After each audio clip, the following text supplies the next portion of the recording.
Alhamdulillahirabbil alamin. Allahumma shalli ala sayyidina Muhammad wa ala ali sayyidina Muhammad, amma ba'du. Yang saya hormati Pak Dr. Afif, yang saya hormati panitia khususnya dan umumnya para mahasiswa Prodi AFI, juga semua hadirin pada seminar filsafat pagi hari ini. Tadi kata Agil, tema ini tuh diantaranya untuk membangkitkan kembali berpikir kritis, terutama di kalangan mahasiswa. Saya nggak tahu nih Agil, saya bisa memenuhi harapanmu atau enggak. Karena saya justru sudah tidak menerapkan berpikir kritis pada awal seminar ini. Ketika dihubungi untuk menjadi pembicara, saya siap saja. Banyak sebenarnya pertanyaan di pikiran saya yang saya sensor sendiri. Saya nggak ajukan ke panitia yang menghubungi, mana Eka ya. Misalnya, mengapa kok saya diminta bicara tema kebebasan berpikir di tengah lautan algoritma? Pertimbangannya apa? Apakah karena saya punya channel, punya akun TikTok yang pengikutnya lebih dari 1000 gitu kan? Itu lagi siaran langsung saya, silakan yang mau nonton juga dari situ. Kemudian siapa saja pembicaranya gitu? Itu saya nggak tanyakan, dan ya setelah kemarin baru tahu gitu kan, dapat apa istilahnya rundown acaranya, bahwa pembicaranya ternyata saya sendiri pada kesempatan ini. Jadi ya, kebebasan berpikir kemudian berpikir kritis itu memang menjadi ya tema yang menarik, tapi saya sendiri tadi seperti saya katakan agak ragu apakah saya bisa memantik diskusi yang dinamis atau yang mendalam pada seminar ini. Baik, selanjutnya yang pertama saya memulai dengan kebebasan berpikir menurut Al-Quran. Mengapa?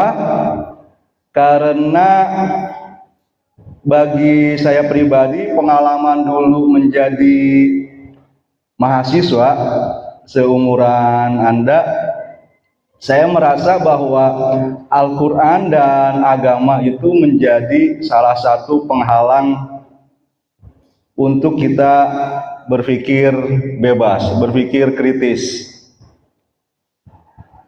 Saya sama nama jurusannya dengan Anda, Akidah Filsafat Islam. Tanpa Islam sih, akidah filsafat saja. Ismul Akidah wal Falsafah, itu saja nama. Ada Islam kan belakangan juga ya di sini. Nah, saat itu jangankan dengan agama, dengan ilmu akidah atau teologinya saja saya merasa itu mah kurang seksi. Yang seksinya adalah sebutan filsafatnya. Di filsafat saya akan bisa mendapatkan kebebasan berpikir. Di agama, bahkan di teologi sekalipun, itu akan ada banyak penghalangnya. Itu pikiran saya dulu waktu menjadi mahasiswa seumuran Anda ya. Kemudian ya pada akhirnya pemikiran saya sendiri bergeser bahwa kata agama itu muatannya banyak dan masing-masing tidak sama sikapnya terhadap kebebasan berpikir. Al-Quran sebagai teks sucinya agama Islam itu memberikan ruang yang sangat luas untuk pemikiran bebas. Tidak ada kitab suci agama apapun yang memberikan penghormatan kepada akal dan fungsi-fungsinya setinggi Al-Quran. Di sini saya cantumkan hanya 3 ayat saja. Kulin zuru madza fis samawati wal ard wa ma tughnil ayat wan nuzur an qaumil la yu'minun.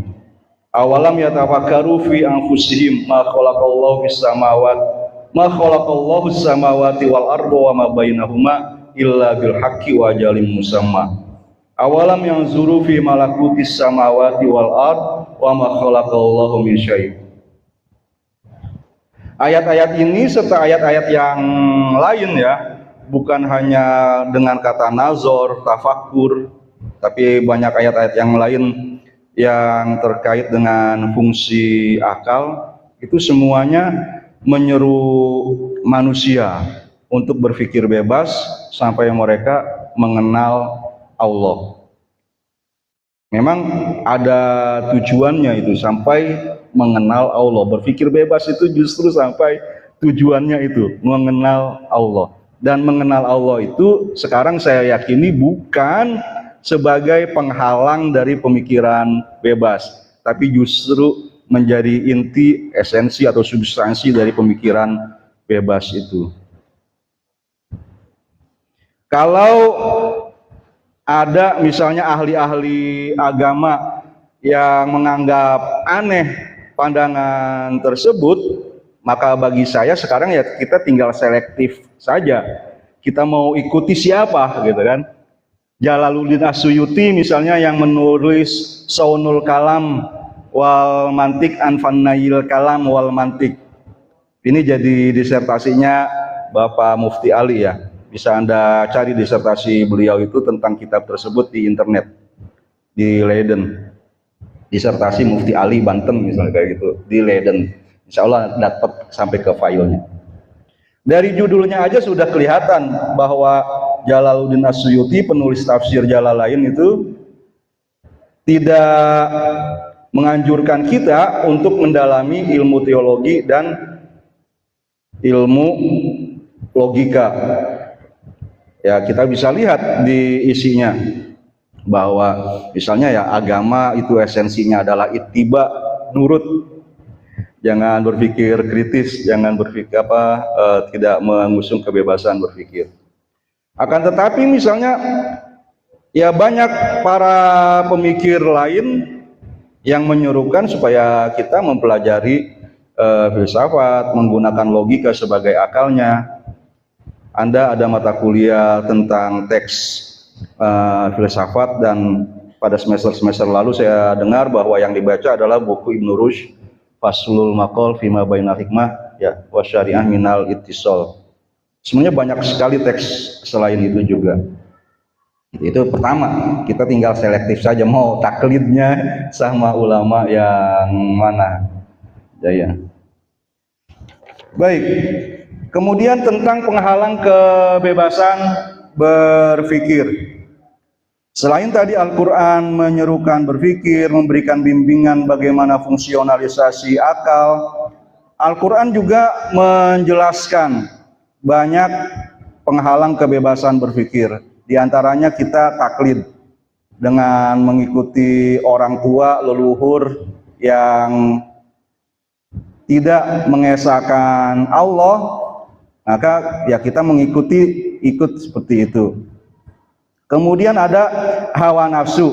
Misalnya kita takut kalau kita kenal Allah, tahu hukum-hukumnya, nanti banyak batasan terhadap perilaku kita. Ya sudah, kita nggak mau mikirin Allah itu ada atau nggak ada demi mengikuti hawa nafsu. Kemudian setan juga secara eksternal itu menghalangi kita dengan menghiasi kejahatan menjadi kebaikan atau merusak yang baik sehingga terlihat buruk.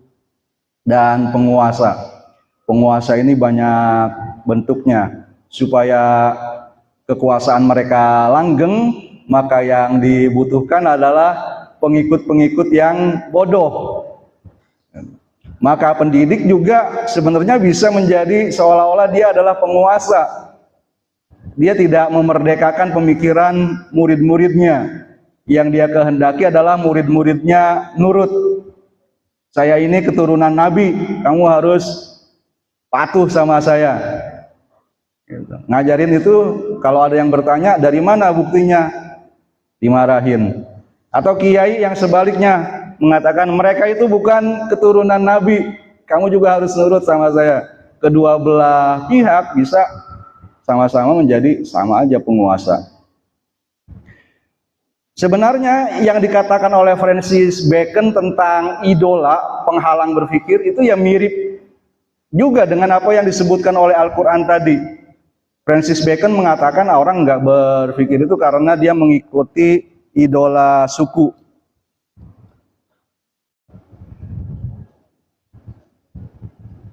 Itu sama dengan taklid. Kemudian ada idola gua. Masing-masing orang membawa guanya, kayak kura-kura membawa cangkangnya, berupa bingkai pemikiran, bingkai pengalaman dia sendiri, sehingga dengan itu dia menafsirkan segala sesuatu di sekitarnya. Anda bisa cek itu misalnya dengan baca status orang lain. Bisa jadi status yang ditulis di ini itu nggak berkaitan dengan Bayu, mana Bayunya. Tapi misalnya Bayu karena masih mengalami pengalaman yang serupa dengan yang tertulis, oh jangan-jangan ini ditujukan kepada saya. Kemudian ada idola fori, idola pasar, bahwa bahasa itu digunakan dengan pemahaman pemaknaan tertentu. Ada idola teatri, idola teater. Kalau yang bicara profesor, ya beda dengan yang bicara doktor. Yang bicara doktor beda dengan yang bicara mahasiswa. Ad hominem kalau misalnya Anda lihat, menilai kebenaran dengan otoritas atau kapasitas reputasi pembicaranya. Dan ya kebebasan berpikir itu adalah tema klasik, misalnya mulai dari Socrates juga sudah membahasnya. Orang tidak berpikir bebas karena dia menolak untuk ragu, menolak untuk kritis, dan tidak mau mencari kebenaran. Dan sepanjang sejarah sebenarnya sebelum ada AI, ada algoritma ini, sudah banyak pengalaman orang-orang dihalangi kebebasan berpikirnya. Kalau saya tulis di sini penguasa agama, ini hanya menjadi contoh saja. Dan kalau yang saya tulis di sini hanya dari gereja dan Islam, lihat dari tokoh-tokohnya, Galileo, Kopernikus, Bruno, Rene Descartes, dan Ahmad bin Hambal, itu juga hanya contoh saja. Dalam agama lain juga bisa terjadi. Dan ya bukan hanya agama ya, penguasa ekonomi, penguasa jabatan, penguasa yang lain, itu bisa menjadi penghalang kebebasan berpikir. Ya salah satu caranya adalah dengan mengendalikan sistem pendidikan. Nah, sekarang yang menjadi tema kita itu adalah internet dengan algoritmanya. Mereka menjanjikan kebebasan berpikir, tapi kenyataannya justru semakin memasung pemikiran kita. Internet lewat media sosial dan sebagainya justru mengancam kita akan membusukkan otak kita. Ini yang akan kita bahas. Saudara-saudara sekalian yang saya hormati, ya terima kasih ada teman-teman dari di jalan ya. Saya ketemu di jalan yang ikut hadir juga di sini dengan melihat flyer dari panitia. Pertama pertanyaannya, internet itu mendatangkan manfaat atau bahaya? Jangankan bagi orang dewasa dan remaja, anak-anak pun sekarang bisa semakin pintar dengan internet. Kalau Bayu bilang seminar sekarang ini sangat menarik, itu saya sebenarnya ragu. Sebab sekarang kita bisa belajar tanpa guru. Anak kecil juga Bisa. Sebelum saya berangkat, saya dapat WA dari yang melihat flyer Anda bahwa ada hubungan antara AI dengan akhir zaman.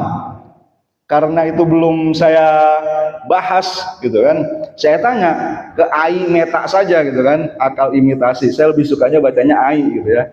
Bukannya artificial intelligence tapi akal imitasi. Apa hubungan antara AI dengan akhir zaman? Ya, si AI-nya Meta itu yang ada di WA bisa menjawab hal itu. Apapun yang ingin Anda pelajari, Anda bisa tanyakan ke AI yang dibangun dengan menggunakan algoritma dari big data, ya. Bahkan misalnya bukan guru saja dan dosen yang terancam pekerjaannya, dokter juga bisa terancam. Karena sekarang Anda bisa meminta diagnosa atas penyakit Anda ke AI. Kemudian para seniman, dari musisi, desainer grafis, ya produksi video, itu mereka semua bisa membuat konten tanpa perlu menjadi seniman. Kalau misalnya Anda merasa bahwa lagu Malaysia atau lagu dangdut itu terlalu bikin ngantuk gitu ya, ada aplikasi yang mengubahnya jadi genrenya rock ya. Saya sebenarnya ragu ya, dan cenderung ini sih pasti buatan AI ini. Lagu-lagu Roma Irama atau lagu-lagu Malaysia itu ya, yang sekarang dibuatkan versi rocknya sangat banyak itu beredar di halaman TikTok saya gitu. Tapi saya pikir itu lagu buatan AI. Bahkan kalau Anda punya komunitas, butuh dibikinin mars, himne, gitu, semuanya bisa minta tolong ke AI. Mulai dari menyusun liriknya, kemudian misalnya himne atau mars atau yang lain itu Anda mau buat seperti apa, model suaranya laki-laki atau perempuan, seperti artis siapa, itu semuanya bisa kita pesan. Saya belum melakukannya, tapi saya melihat teman saya yang melakukan. Atau di kelas saya pernah, ya semester ini masih sangat baru, menugaskan mahasiswa untuk menceritakan pengalaman belajarnya. Jangan merangkum materi makalah yang saya berikan. Itu juga bisa dilakukan oleh AI. Dia kopas materi artikel saya, masukkan ke Perplexity, kemudian dia kasih prompt, tolong bikinkan tulisan yang menceritakan pengalaman belajar saya mempelajari materi ini. Yang paling parahnya kan pada saat di kelas udah bertemu langsung, mari kita diskusikan, tolong bikin pertanyaan tentang tema ini. Dia minta ke AI lagi, tolong buatkan pertanyaan tentang sejarah filsafat Islam yang berkaitan dengan Plato. Saya mendengar pertanyaannya, loh pertanyaannya ini kok bagus sekali gitu kan. Apa yang kamu baca? Agak malu-malu dia menunjukkan. Jadi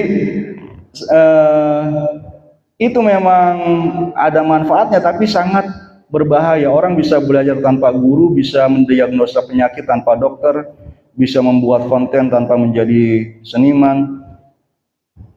Dan misalnya sekarang anak kecil, kalau Anda sudah bekali dia dengan mentalitas yang benar, bisa dipercaya untuk traveling kemana saja tanpa perlu menguasai bahasa asing. bisa translate dari bahasa Indonesia ke bahasa apapun lewat Google Translate misalnya, atau yang lain yang lebih bagus. Jadi memang bahwa internet itu dapat digunakan untuk dakwah, edukasi, berita, dan bisnis, tapi internet juga dapat digunakan untuk macam-macam hal yang membahayakan. Propaganda politik misalnya kemarin sudah beberapa kali pemilu, pilkada, polarisasi antar pemilih itu sangat tajam antara pendukung calon A dengan calon B. Pemerasan online, spam, kemudian penyebaran informasi palsu, ya, hacking, phishing, macam-macam bahaya yang bisa kita terima atau kita lakukan lewat internet. Ya, yang paling umum misalnya paparan berita palsu, ujaran kebencian, pornografi. Kalaupun ada diskusi juga di dulu katanya X atau Twitter itu tempat diskusi yang paling enak, tapi sekarang orang-orang juga sudah kecewa dengan X, seperti sebelumnya mereka kecewa dengan Facebook, dengan TikTok, apalagi TikTok ya, sebagai tempat diskusi yang buang-buang waktu saja. Serta banyak bahaya yang lainnya, kehilangan privasi yang mendatangkan bahaya mental, terasing dari interaksi dan partisipasi aktif di keluarga dan masyarakat, terlalu senang scroll konten, nggak terasa. Konsumerisme juga, kalau Anda lihat misalnya sweater, jaket, atau apa-apa, mulanya nggak kepengen, karena sering lihat jadi kepengen. Kalau memang sudah ada keinginan untuk beli, sering lihat itu bisa membuat Anda jadi semakin butuh. Kalau saya nggak beli kayaknya, aduh, ada yang kurang pada diri saya. Kalau sudah merasa butuh, lihat-lihat lagi itu jadi panik. Sebab banyak kontennya bilang hanya hari ini misalnya gitu kan. Hanya di 11.11, harganya hanya 11.000 gitu kan. Padahal besok juga ada 12.12 gitu ya. Jadi panik membelinya. Itu bahaya yang muncul dari internet. Selanjutnya, bagaimana internet, akal imitasi dan algoritma bisa mengarahkan kita kepada hal tersebut. Dalam salah satu penelitian disebutkan bahwa algoritma internet itu salah satunya merekam perilaku dan preferensi atau pilihan, kesukaan-kesukaan, minat-minat kita dalam berinternet dan bermedia sosial. Mereka melihat apa yang kita scroll, kita berhenti di situ dalam waktu yang lama nonton, antara 10 detik misalnya, atau 1 menit atau apa. Oh, dengan menonton dia berasumsi kita suka, maka dia akan rekam itu, lalu jadikan itu sebagai dasar untuk mengatur data dan informasi serta konten yang akan ditampilkan dan disembunyikan dari kita pada saat kita berinternet selanjutnya.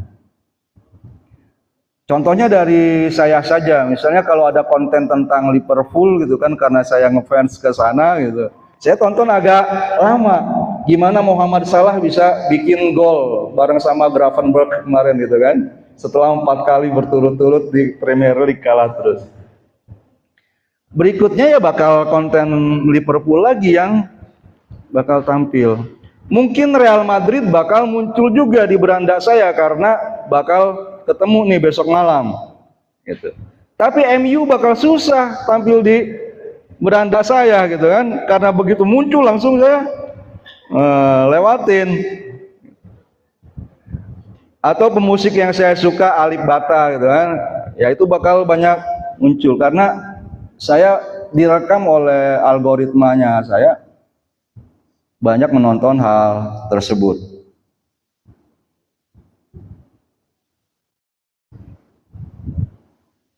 Ya, ini yang Wulandari kayaknya salah. Posisinya harusnya di slide yang terdahulu ya.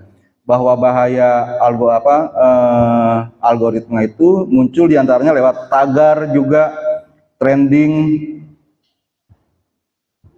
Karena penasaran kan di X, akhirnya saya periksa juga gitu. Kangen itu maksudnya kangen apa sih yang semalam tuh ada trending di X-nya saya gitu kan.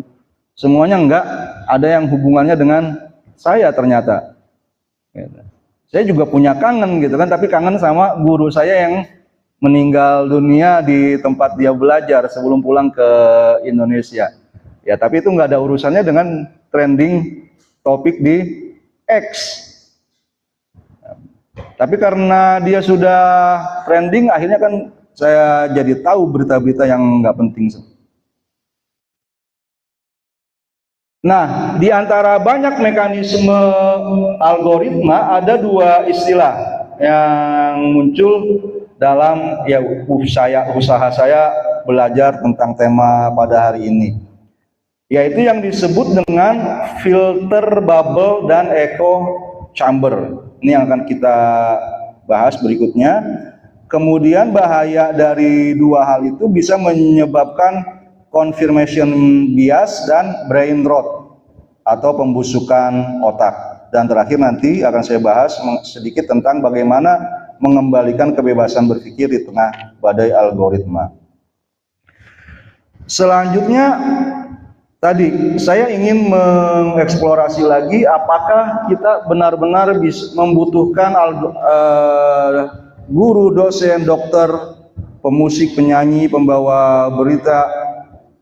Waktu ramai kemarin bukannya Sidogiri di Lirboyo dan Trans 7 ya. Saya sempat dapat info bahwa naratornya itu bukan manusia tapi AI. Tapi saya nggak tahu ujungnya seperti apa karena saya juga lihat ya ada orang yang memproduksinya itu bisa dilacak.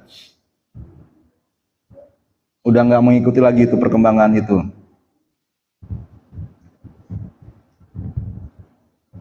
Nah, dari bahaya-bahaya itu sudah ada sebenarnya buku panduan yang diterbitkan oleh Direktorat Jenderal Pendidikan Tinggi, Riset dan Teknologi bagaimana kita menggunakan AI dan lebih khusus lagi Gen AI, generatif AI pada pembelajaran di perguruan tinggi.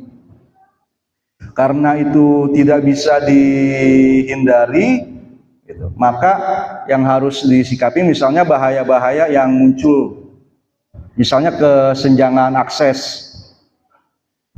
Yang punya kuota, yang sinyalnya kenceng, itu bisa ya lebih mudah. Tapi apakah perguruan tinggi kita, kampus kita sudah seperti itu atau belum? Ya kalau pagi-pagi misalnya saya di sini tadi agak lumayan cepat wifi-nya, tapi misalnya semakin siang mahasiswa semakin banyak, ya lemot juga kan sering. Kemudian bias data, karena algoritma itu kemudian generatif AI juga mereka disuplai data-data dan yang menyuplainya itu orang, mereka punya tujuan, punya kepentingan, maka ada bias berupa misalnya ya kepentingan dia yang dipasok sebagai bahan AI itu. Kemudian yang ketiga, potensi plagiarisme, dan keempat, ketidakjelasan kepemilikan karya. Karena ya pengalaman bersama Anda gitu kan, akhirnya saya mengulik juga dengan misalnya cari tutorial menggunakan AI, bagaimana bikin prompt-nya untuk membuat skripsi, untuk membuat makalah dan sebagainya.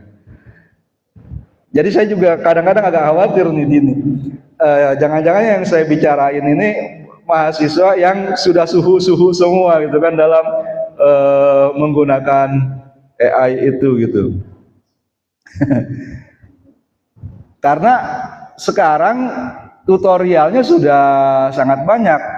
Kalau saya jadi pembimbing skripsi, ada kadang-kadang perasaan ragu, saya disebutnya pembimbing 1 atau 2, tapi jangan-jangan jadi pembimbing 2 atau pembimbing 3. Pembimbing pertamanya ya akun TikTok tertentu kayak gitu. Karena di sana yang bisa lebih dipercaya. Sehingga ya akhirnya makalah selesai, skripsi juga selesai, tapi dilakukan secara tidak etis tanpa melakukan proses pembelajaran. Nah, ada satu slide yang tempatnya nggak benar. Barulah kita nyampe kepada filter bubble sekarang. Mekanisme algoritma dalam menyesatkan kita.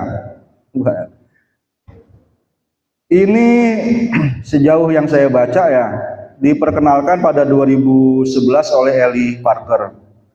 Ya, mungkin bisa salah, ada yang lebih dulu. Arti dari filter bubble adalah personalisasi seorang pengguna internet oleh algoritma mesin pencari. Dan filter internet modern berdasarkan perilaku dan preferensi orang itu di internet. Jadi karena perilaku dan preferensi kita berbeda-beda, maka ya filter bubble dan profil kita juga berbeda-beda.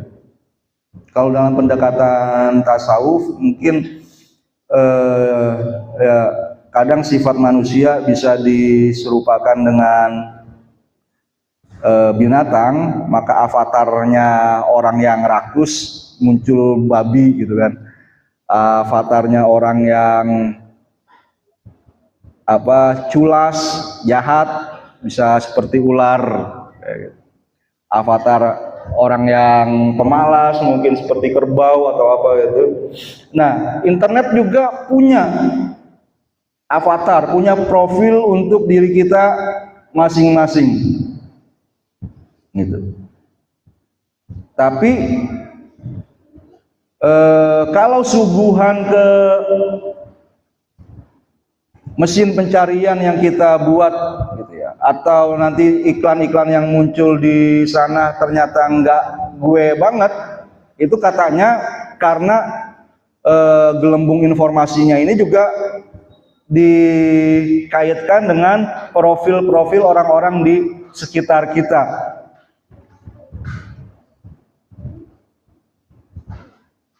Atau bahkan ya yang muncul itu bisa berdasarkan promosi dari pemilik kontennya. Misalnya kayak judi online, Anda sama sekali bukan pelakunya, nggak punya minat sama sekali, bahkan anti. Tapi itu kok bisa tetap muncul? Ya karena itu disokong oleh promosi besar-besaran. Anda nggak suka nonton pornografi, tapi masih bisa muncul. Katanya itu ya karena teman-teman di sekitar Anda yang senang nonton itu, jadi muncul juga, sehingga harus Anda blokir dan sebagainya.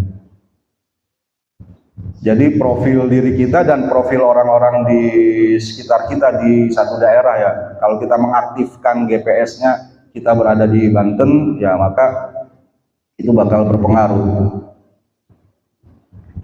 Nah, dampak negatif dari filter bubble ini membatasi kesempatan kita mempelajari hal yang baru dan perspektif yang berbeda.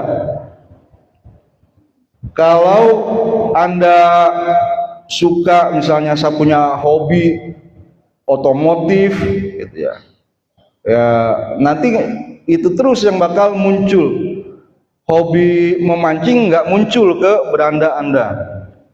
Kalau misalnya minat Anda terhadap, misalnya kalau pelajaran teologi kepada salah satu pemikir tertentu, Al-Ghazali misalnya, maka pemikiran dari lawan-lawan Al-Ghazali tidak muncul. Meningkatkan keinginan untuk berada di zona nyaman. Begitu kita mencari data tertentu di search engine yang kita pakai, kemudian dia memberikan validasi bukti-bukti terhadap pemikiran kita. Oh, ya berarti apa yang saya pikirkan, apa yang saya lakukan sekarang ini sudah benar. Lantas, ya kita semakin betah di situ. Yang ketiga, membuat kita rentan terhadap informasi yang tidak akurat. Siapa saja yang membuat konten serupa itu akan masuk ke kita. Ya contohnya kayak misalnya KDM, Kang Deddy Mulyadi, akun resminya ada, tapi konten kreator yang ambil video dia itu juga banyak. Pada saat yang bikinnya sudah orang lain bukan orangnya, maka ya akurasinya pasti sudah berbeda. Kemudian menciptakan realitas buatan yang dapat mempengaruhi kemampuan kita dalam membuat keputusan. Bagaimana misalnya kalau di UIN, seberapa banyak misalnya Anda mengakses Sigma, ya salah satu pembuat berita di kampus kita kayak gitu. Kalau Anda sering akses mereka, mungkin Anda bisa tahu problem apa saja yang ada di sekitar mahasiswa. Misalnya tadi yang disampaikan oleh Pak Wakil Dekan 1, itu kan salah satunya merupakan respon juga terhadap masalah-masalah. Beliau berusaha memberikan solusi. Tapi mana yang bakal lebih banyak nyampe kepada Anda? Berita dari Pak Wadek 1 atau berita dari Sigma? Itu akan membuat keputusan yang Anda bikin berbeda. Mau demo atau enggak misalnya gitu kan. Selanjutnya ada echo chamber atau gelombang opini. Nah, ini sebenarnya bisa dipahami sebagai sisi lain dari koin mata uang kita. Begitu filter bubble tuh memasok banyak berita tentang satu hal, maka di kepala kita juga opini tentang hal tersebut menjadi semakin besar. Kita bakal sangat mengetahui informasi atau pandangan yang serupa dengan pandangan yang sudah kita miliki.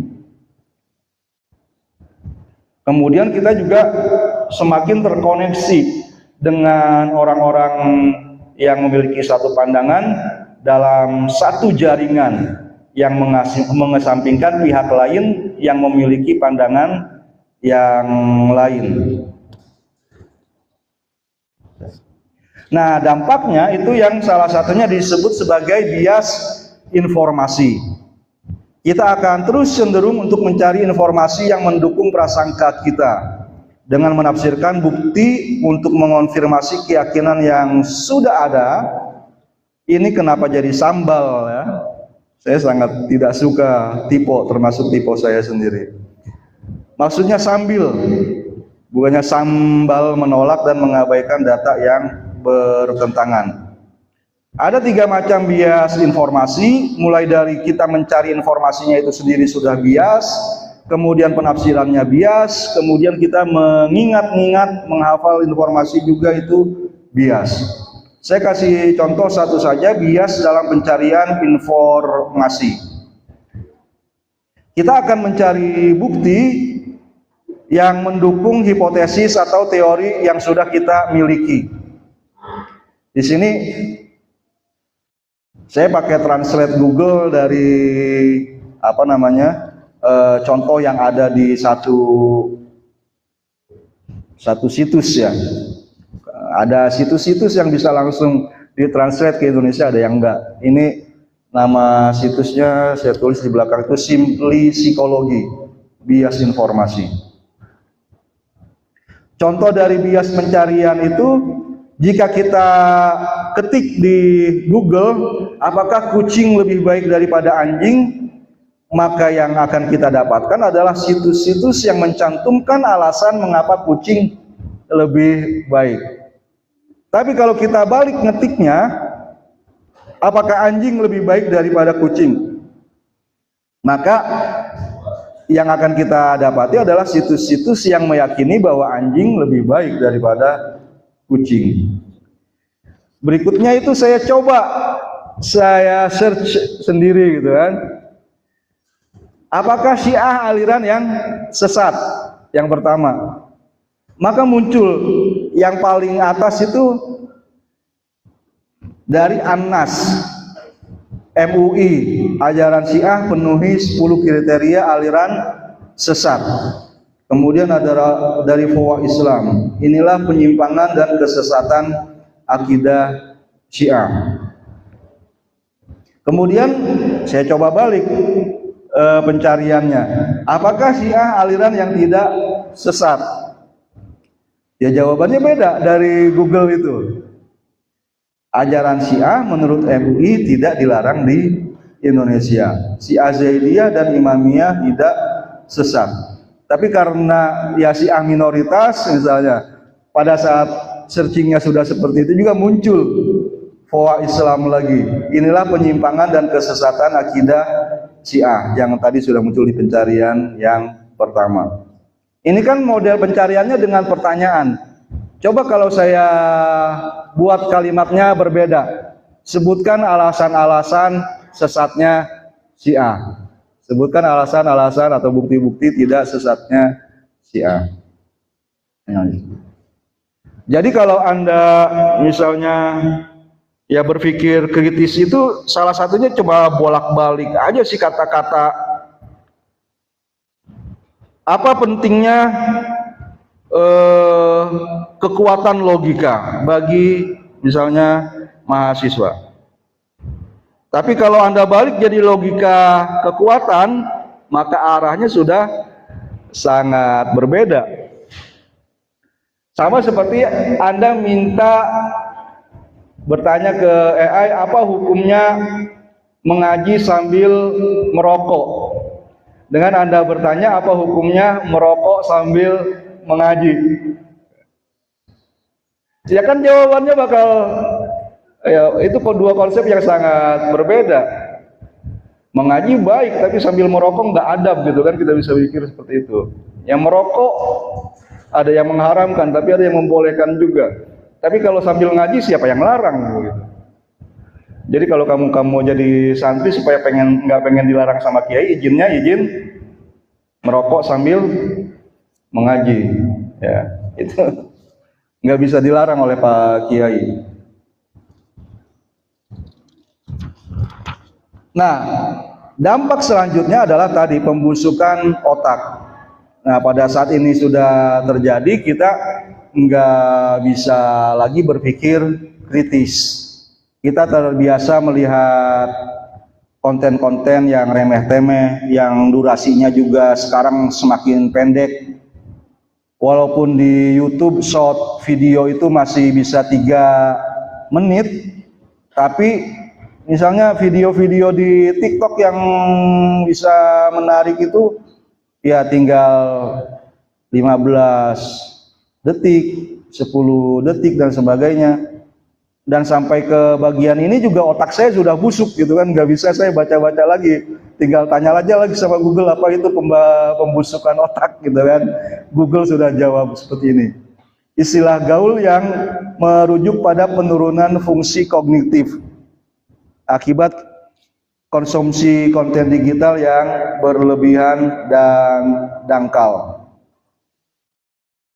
Kita nggak bisa lagi mikir tentang hal-hal yang mendalam. Misalnya kalau kita berpikir tentang ya dunia pendidikan, pesantren dan media massa misalnya, ya kita hanya fokus pada itu, Trans TV dan Lirboyo, Al-Khazin dan sebagainya, karena itu yang terus masuk ke dalam pikiran kita. Tapi prestasi-prestasi santri, kemudian ketulusan ustadz dan sebagainya, problem-problem yang lain di sekitar itu yang enggak terekspos, itu juga ya enggak terpikirkan oleh kita. Saya pernah coba di grup WA MK saya semester ini, waktu Prabowo pidato di PBB seputar Palestina, dia dukung dual state solution, Palestina merdeka, maka dia janjikan ke Israel bakal mengakui Israel juga sebagai negara. Saya tanya, apakah Anda puas atau setuju dengan pernyataan Prabowo itu? Nggak ada yang jawab. Survei saya pikir itu bukan karena mahasiswa nggak mau jawab pertanyaan saya, tapi juga nggak tahu gitu kan kapan Prabowo pidatonya, apalagi isi pidatonya, karena hal itu nggak masuk ke halamannya, FYP-nya itu ya, for your vision, nggak masuk. Jadi kita teralienasi, otak kita busuk, nggak bisa mikir yang mendalam, kemudian teralihkan dari hal-hal yang penting. Gitu. Nah, terakhir, mempertahankan kebebasan berpikir di tengah badai algoritma ini menurut saya sama dengan mempertahankan kemanusiaan manusia. Kita punya harapan terus. Saya sebagai konten kreator, misalnya YouTube saya nggak naik-naik, itu followernya 975, udah berapa bulan nggak naik-naik. Ya saya nggak wajibkan. Tapi kalau misalnya suatu saat kualitas diri saya atau keberuntungan membawa seperti Ustadz Abdul Somad, UAH gitu kan, UAS, Ustadz Adi Hidayat, UAH. Ya, nanti bisa muncul lagi UAF, Ustadz Ahmad Fadil. Ya, itu kan tinggal ya, karena kalau nggak kualitasnya naik ada keberuntungan. Tapi saya nggak mau lewat yang kontroversial sih. Gitu. Jadi tetap saja, karena yang misalnya sebagai manusia, saya tahu saya bisa memanfaatkan internet, channel-channel itu untuk hal-hal yang seperti ini, konsisten aja konten bikin terus di situ. Terus yang kedua, saya yakin bahwa aktivitas kita di internet itu sebenarnya sama dengan aktivitas kita di dunia nyata. Apapun yang kita sukai, minati di dunia nyata, itu yang akan kita cari di internet. Ada teman saya itu Mas Ade, misalnya senang ontel di sini gitu ya. Di dunia nyatanya dia mau tidur aja mesti bawa ontelnya dulu keliling tawaf di pasar Royal gitu. Ya isi media sosialnya atau pencariannya juga mungkin nggak jauh-jauh dari sana, atau itu bakal banyak muncul di sana. Walaupun ya kita nggak kuliah, kita bisa belajar kalau kita benar, kalau kita punya kuota atau punya wifi yang bagus. Kita nggak kuliah bisa belajar kalau memang kita di dunia nyatanya senang belajar. Nggak perlu ke perpustakaan Fuda misalnya sering tutup, nggak masalah karena semua buku ada di internet kalau kita senang baca. Kemudian kita juga harus bersikap kritis, tidak boleh terlalu percaya bahwa internet itu adalah ruang terbuka, tempat kita bisa mengatasi ruang sempit geografis, politik, dan sosial kita. Kita ada di Indonesia sekarang, tapi kita bisa tahu apa yang terjadi di Sudan, jadi di Palestina, jadi di berbagai tempat. Kemudian yang terakhir, bahwa janji internet meningkatkan kebebasan berekspresi dan mengakses informasi tanpa batas, sehingga setiap orang dapat membentuk pemikiran dan keputusan dengan bebas dan tanpa gangguan, juga itu perlu dicurigai. Kalau saya mempromosikan konten saya di TikTok, viewernya bisa sampai ribuan. Kalau enggak, maka ratusan saja. Apakah saya bakal tergoda mempromosikan video saya? Saya mah enggak, saya suka yang gratis-gratis. Dan kalau saya promosikan pun saya nggak yakin yang nonton itu orang-orang beneran. Bisa jadi si TikTok sebagai perusahaan itu yang punya bot paling banyak. Saya nggak tahu informasinya gitu, tapi hanya menduga saja. Sehingga pada saat saya bayar 15.000, yang menonton adalah bot-botnya dia. Ngapain kan? Jadi ya apa yang ingin orang pahami dari Kementerian Prabowo sekarang misalnya, ya berita Purbaya bakal banyak muncul. Ya kita tetap harus melakukan penelitian manual gitu ya, melawan arus dari algoritma itu dengan mencari sumber-sumber yang perspektifnya beda dengan mereka. Atau ya sebaliknya, kalau Anda sudah suka Ferry Irwandi ya, dan rombongan-rombongan yang kritis terhadap satu tema, ya cari juga latih otak Anda untuk mencari perspektif yang lainnya. Itu yang saya sampaikan pada kesempatan ini. Selanjutnya saya berterima kasih juga kalau banyak masukan dari saudara-saudara sekalian.